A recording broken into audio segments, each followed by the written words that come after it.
Welcome to Curry Girl Tech Talk. I am Crystal Curry. Thank you for joining. I took a short break for my leadership series, Elevate 2025.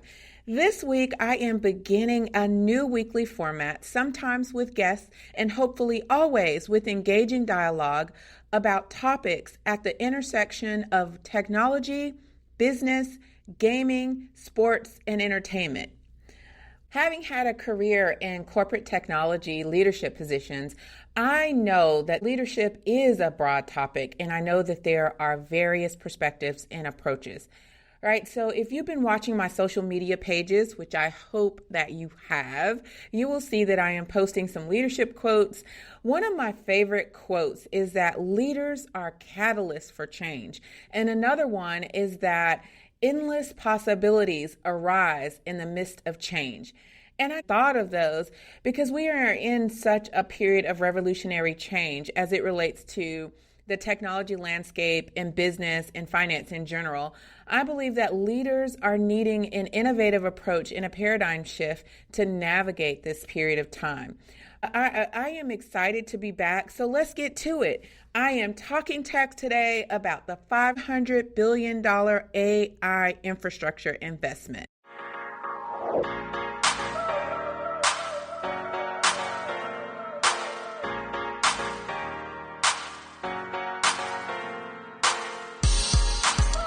All right, so first I want to start out by talking about the leadership change that we see every 4 to 8 years. So there's a new commander-in-chief in DC, and he is called Mr. President Donald Trump, in fact. So one of the things I follow is how the new administration is going to affect technology and business sectors in general. We see that the president's cabinet includes some influential business people, to say the very least. And there's a lot of speculation going on about how that will impact not only the business community domestically, but also global economies. He's already making some changes. We see that Elon Musk is playing a pivotal role along with other technology giants, forming what several are calling an oligarchy. Elon Musk specifically is head of DOGE, the Department of Government Efficiency, a department that he explains as being tasked with updating government technology. As he was seen wearing a t-shirt with the words tech support. So President Trump has replaced the U.S. digital service with Doge. It is a move that is said to also include layoffs as they trim the federal government workforce. However, several federal employees are concerned that Musk's changes will leave security of extremely confidential data at risk, driving several federal employees themselves to resign from their positions. But all of this is supposed to be a part of the president and Republican agenda of a strategy called Project 2025. All right, so the $500 billion AI infrastructure investment involves 3 top tech firms creating a new company called Stargate. The trio includes OpenAI, SoftBank, and Oracle. This is said to be the largest AI infrastructure project in history and is estimated to create 100,000 jobs in the U.S. According to OpenAI, ARM, Microsoft, NVIDIA, Oracle, and OpenAI themselves are the key initial technology partners. The build-out is supposed to be underway in Texas and is said to be able to strengthen the U.S. position in the global AI race. With regard to AI, we know that President Biden also implemented executive orders surrounding AI implementations. And moreover, industry leaders are wondering how we will get our arms around this rapidly evolving technology landscape. It is far outpacing leaders' ability to contain it. Advances in an array of disruptive technologies have outpaced policy, regulation, and a thorough understanding of the consequences of these technologies, and perhaps can even involve the spread of misinformation and disinformation. And so leaders are still grappling with this. And that is the reason why I wanted to talk about this particular episode is because as we put regulation around AI, it starts to bring up a conversation of how, these technologies operate and the types of things that it is capable of doing. And as I've mentioned several times, I don't believe we've even scratched the surface of what artificial intelligence is capable of doing. And coupled with these other disruptive technologies, it's going to bring a significant change. And as many of you already know, I am a proponent of progressive legislative measures that I believe we do need to govern the AI processes. And we can need government to continue to lean into the conversation about artificial intelligence with sound leadership. Having a conversation around policy, regulation, and an understanding of the long-term effects of what these technologies are bringing is key to ensuring that we have a thriving economy, a thriving workforce, and that individual personal lives are protected as well. Because we know that AI is scraping data in a way that, it's being utilized in these AI engines and being represented for use to other people. So these legislative measures are a way of protecting people in general going forward. Here are some topics that have been swirling around with regards to AI in the legislative process. AI bias is the major one.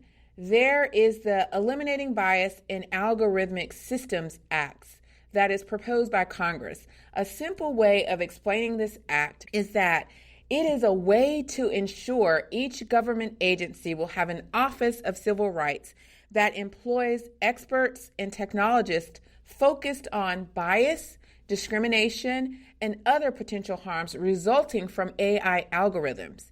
Here is an example of why that is important. There are several AI applications that are currently being developed to automate the employment process, right? There are several laws that currently govern this process as well to ensure that there is fairness, equity, and inclusion in the hiring of personnel, right? To make sure that the employment process continues to be conducted as much as possible in a non-discriminatory manner.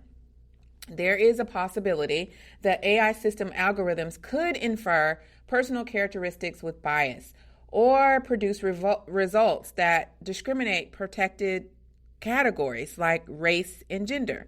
So careful oversight of the automated processes in AI algorithms are a smart way, in my opinion, to legislate AI.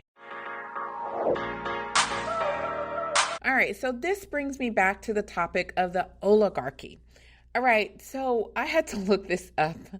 An oligarchy is where the government is run by a small group of people having control. In this case, what people are referring to is the group of super rich and elite that are surrounding the president's cabinet and influencing major decisions. I am not a political analyst, but I am a technologist, and what I see is some tech giants that could be a part of that small group controlling the outcome. I believe that we need several people involved to look at this from all angles, which will hopefully lead to better outcomes.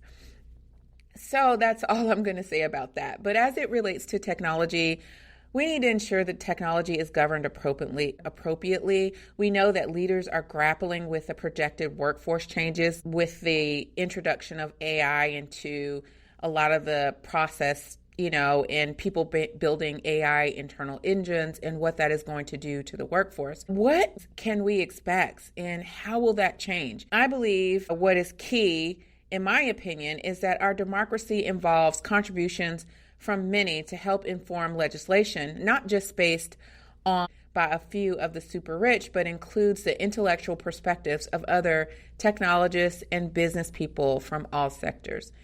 So what are your thoughts? Do you agree with the changes the president is making with regard to technology? I know for me, with computer science, we are taught that technology is agnostic, right?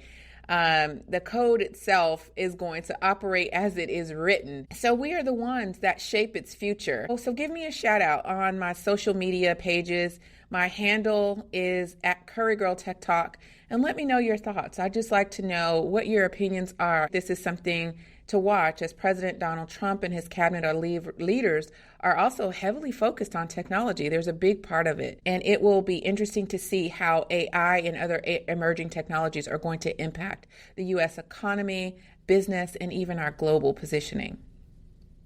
All right, now with regard to other aspects of bias in AI algorithms,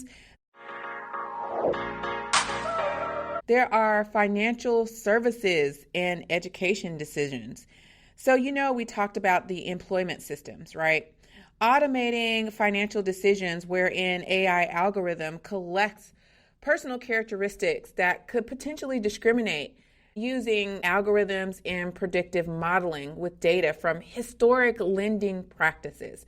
For instance, discriminated people who have not historically been approved for financial services could be affected by these predictive algorithms. History is not always the best indicator of how the future should be in terms of financial decisions and characteristics of people who are traditionally given lending opportunities. And it doesn't project how you might be a financial steward of any type of mortgage or any type of financial service. And we know that fair and lending laws govern processes as well. A lot of what these AI applications are doing is mimicking the decisions of a human being. What AI researchers have found is that it's not always an achievable thing. I mean, you cannot replicate human flexibility or human ingenuity or human imagination or critical thinking, right? Those are things that are human based. And, we need some percentage of work that is validated by an actual human being to ensure that the algorithm is implemented in a fair and equitable manner. All right, so finally, it is Women's History Month. I could not let Women's History Month, the month of March, end without acknowledging women who are doing big things every day. So thank you to all the women leaders out there who've not only influenced my leadership approach, who have mentored me, who have talked to me and offered advice, who have been strong advocates for me. Just thank you to the women who bring different perspectives to the table. And, one of the things I mentioned in my Elevate book is that I've chosen a career that is 80% male dominated and mostly white male. In fact, so technology is not the most diverse field, but I believe that women bring different perspectives to the table, and it's natural for women to lead differently than men. Characteristics that have defined a women's approach to leading and sometimes have not always been as valued as men's leadership. I believe that men should also champion women as they strive to achieve their greatest ambitions. Everyone essentially needs mentors, wisdom, and supporters along this journey, as together our synergies are impactful. So I just wanted to chime in about my thoughts about diversity, equity, and inclusion. I mean, there's a large conversation going on in our country about this. This continues to be something that we discuss. The numbers that we see with regards to women in leadership, there's only about 10% of women leaders, of women CEOs, and only 3 of them are Black women. So the conversation around diversity, equity, and inclusion is not over. One day I was chatting with one of my mentors who I elicited feedback from him about my leadership seminars in the book that I'm writing about elevating your leadership approach and really elevating in every area of your life. And it includes advice about my leadership approach in my journey in leadership. But anyway, he and I were having a conversation, and he and I easily agree that DEI, diversity, equity, and inclusion, just makes good business sense. I kind of just think it's silly because it's just not only smart from a business perspective, but if you look at it, to include a diverse workforce means that you are including diverse leadership, because leaders define what your market approaches are going to be. They define so much about how your business approach is going to be. And your market includes such a wide variety of people. They are as diverse as they come, right? And diversity, equity, and inclusion includes those initiatives. So many companies have made pledges with regards to ensuring that their company is serving their people in large segments of the population in terms of corporate mission and corporate goals. Savvy consumers are looking to what brands value, and that is an important thing. I believe it's just smart to ensure that your brand identity includes a mission and a goal that speaks to not only your segments of the population and your market share, but what you value and your intentions. You know, one example I was thinking of is you may have a restaurant or a supermarket that may have a goal or may proclaim in their mission to use organic foods. People are very serious about their health, and consumers are savvy, so they're looking for you to deliver on your promise of having an organic food option. And if you're not sticking to those goals, and if you don't stick to what you value, then consumers are savvy enough to go to other competitors that align with what they value as consumers. People look at what you value, and what you value is what you invest in. If what you invest in are people who are giving their time, their energy, their money, and their resources to your company, then they are going to want to see a return on that investment. Stakeholders are going to want to see a return on that investment, as well as your customers. And your customers can also be investors and stakeholders, as they want to receive a return not only in the stock market, but largely measured by what you value and how your mission aligns to those goals and how you iterate upon those goals to sustainable, ethical, and inclusive ways. Embracing diversity, equity, and inclusion enriches our viewpoints and enhances market value. It amplifies our collective strengths. It promotes a spirit of unity as we thrive together in business. Establishing brand identity and a reputation in the market is ensuring that your goals and your mission and vision for the company align with what you value. If you don't follow through on the promise of what you value, then a competitor will surely do so. And so finally, I just want to wrap up with a story. I took my son on college tours, and as he was making his decisions and we made our rounds on campus visits, we visited the beautiful campus at LSU, Louisiana State University. This was my favorite tour because our young tour guide was fun, energetic, and full of information. One of the most interesting facts that I learned about as we asked about one of the buildings, he mentioned that the LSU swimming pool was one of the largest built in NCAA history. And to which he added that the then governor was said to have requested that the pool be constructed slightly larger than the standard NCAA size by just a few meters to outsize the competition. However, in fact, it did outsize the competition in that the LSU swim teams could not compete in that facility because it was too large, according to NCAA competition rules. I believe that there is a reason that we adhere to certain standards so that there is equity and fairness in the competition. No offense, Tigers.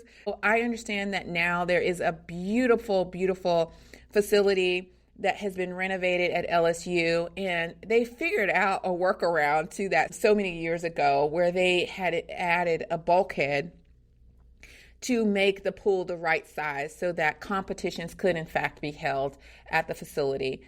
But no offense, Tigers, go Dogs. Surpassing the competition entails adhering to established standards and policies to guarantee fairness for everyone involved. We uplift the spirit of competition. We embrace these standards to guarantee fairness in competition, allowing everyone to thrive. Elevating our approach means upholding these principles that equitable competition and free enterprise for all. Thank you for joining Curry Girl Tech Talk. More to come on leadership in sports as we tie the two together for big wins in business. You know, I hope that you enjoyed the podcast-on. That was an amazing event, and I was delighted to join that event. What a way to launch Series 3. And then we got the AMBIs. The AMBIs are March 31st. So we are celebrating spring with excellence in audio and celebrating major podcasts and just podcasts in general like my own.